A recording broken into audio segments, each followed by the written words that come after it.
En el puente de Stirling, en 1297, un poderoso ejército inglés marchó para aplastar la rebelión escocesa. Sin embargo, allí, contra todo pronóstico, los escoceses esperaban desafiantes. Esto fue más que una batalla, fue un punto de inflexión.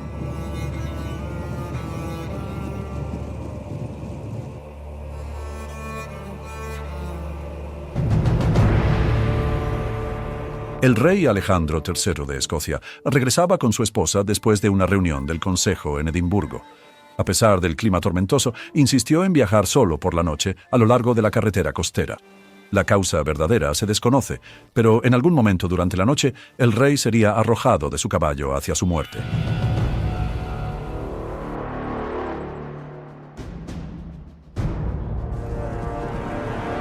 Sin un sucesor claro, 13 nobles reclamaron el trono y la guerra civil amenazó con estallar. Para evitar el caos, los señores escoceses pidieron al rey Eduardo I de Inglaterra que eligiera un nuevo monarca. Eduardo aceptó, pero solo si los escoceses lo reconocían como su señor supremo. Eduardo eligió a John Balliol, un hombre de noble cuna, pero de voluntad débil, creyendo que sería fácil de controlar. Y por un tiempo, lo fue. Balliol gobernó, pero era Eduardo quien movía los hilos. Pero los escoceses eran orgullosos y Balliol pronto se rebeló, firmando un tratado con Francia, el enemigo de larga data de Inglaterra. Furioso, Eduardo respondió con fuego y acero. En 1296 marchó hacia Escocia con una fuerza abrumadora. Los ingleses llegaron primero a Berwick y procedieron a saquear la ciudad. Después de esto, Eduardo se apresuró a completar la conquista de Escocia. El siguiente objetivo en la campaña era el castillo del conde de March en Dunbar, a 29 millas costa arriba desde Berwick. Mientras el ejército principal de Eduardo avanzaba hacia el norte, un ejército escocés, liderado por John Comyn, el conde de Buchan y otros nobles, se reunió cerca de Dunbar para resistir a los ingleses. Una mala comunicación o un error de juicio llevó a los escoceses a creer que los ingleses se retiraban. Ansiosos por aprovechar esto, los escoceses cargaron cuesta abajo. Pero los ingleses no estaban retirándose, se estaban reagrupando. Mientras los escoceses descendían, abandonaron su posición fuerte, exponiéndose a una carga disciplinada de la caballería inglesa.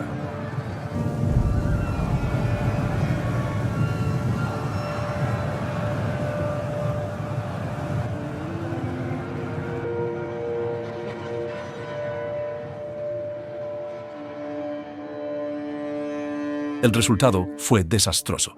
Los escoceses fueron derrotados. Cientos de soldados escoceses fueron asesinados. La mayoría de la nobleza escocesa fue capturada. Y el castillo de Dunbar se rindió poco después de la batalla. Balliol fue despojado de su corona, exhibido ante Eduardo y encarcelado. Con Balliol destronado y la resistencia escocesa aplastada, Eduardo creía que la tierra era suya. Instaló gobernadores ingleses, exigió impuestos, se apoderó de castillos y reclutó a escoceses en su ejército. Pero aunque Escocia había caído en silencio, no estaba derrotada.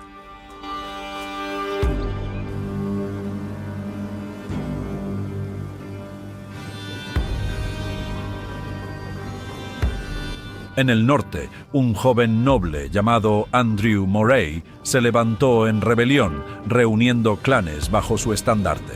En el sur, un caballero menos conocido pero feroz llamado William Wallace libró su propia guerra, incendiando puestos avanzados ingleses, emboscando patrullas y convirtiéndose en un símbolo de desafío.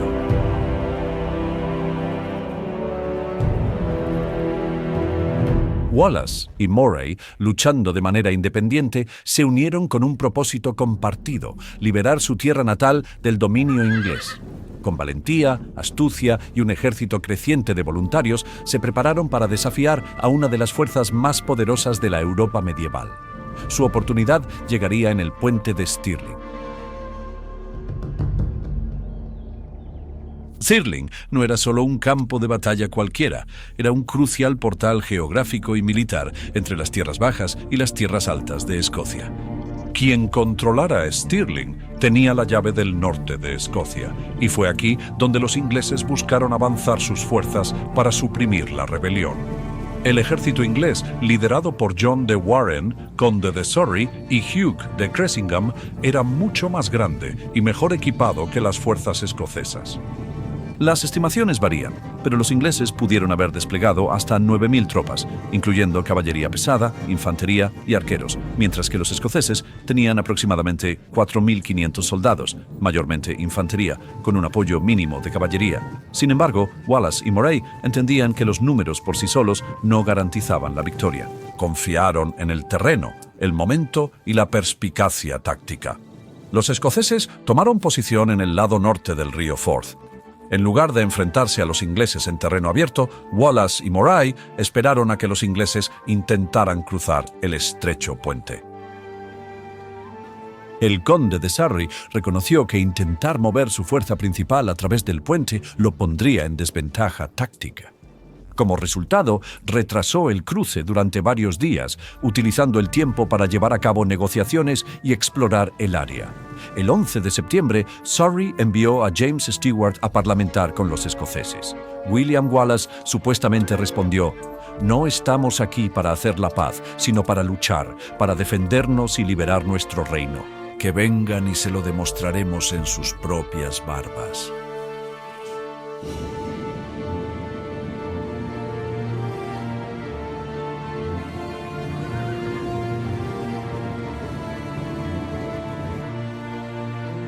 Los escoceses esperaron mientras los caballeros e infantería ingleses comenzaban a avanzar lentamente por el puente, liderados por Hugh de Cressingham.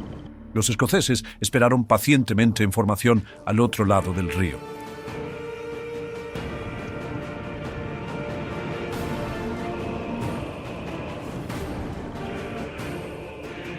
Los escoceses esperaron hasta que más soldados ingleses cruzaron el puente. Una vez que unos 4.000 habían cruzado, los escoceses lanzaron su ataque. Al ver al ejército escocés avanzar hacia su posición, los soldados ingleses que estaban en el mismo lado del río se apresuraron a atacar a los escoceses. La caballería lideró la carga.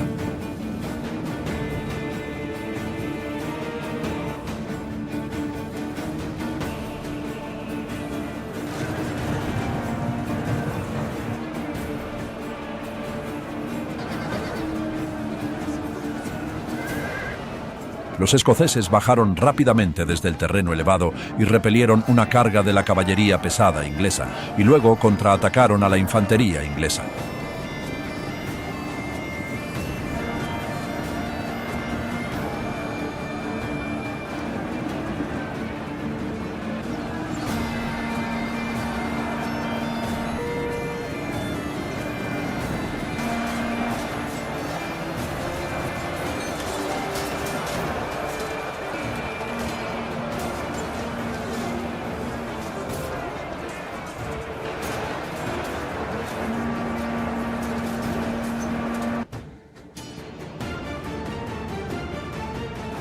Los escoceses pronto se posicionaron entre los ingleses y el puente, cortando la posibilidad de que los refuerzos ingleses cruzaran.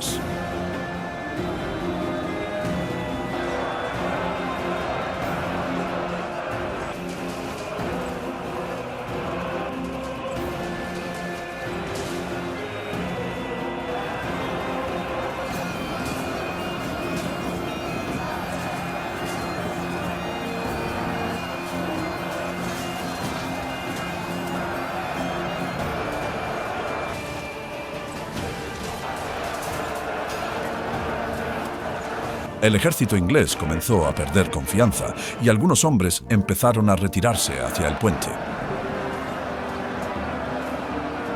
Una vez que los hombres llegaron al puente, se dieron cuenta de que se había derrumbado. No se sabe la verdad de por qué el puente colapsó.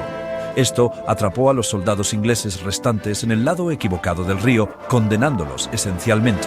Atrapados en un embotellamiento e incapaces de retirarse a través del puente, los soldados ingleses fueron masacrados.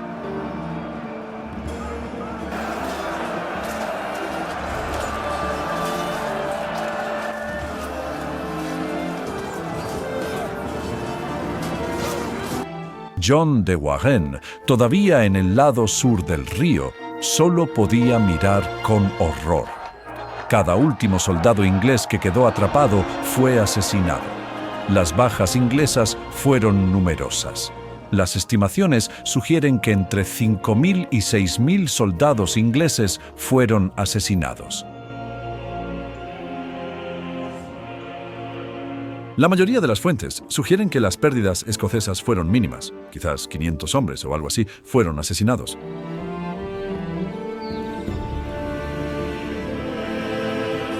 John de Warenne, todavía en el lado sur del río, ordenó la retirada de las otras tropas inglesas al otro lado del río, marcando una derrota humillante para los ingleses. Los escoceses procedieron a saquear el sur hasta Durham, en Inglaterra. Wallace fue nombrado guardián del Reino de Escocia y comandante de su ejército.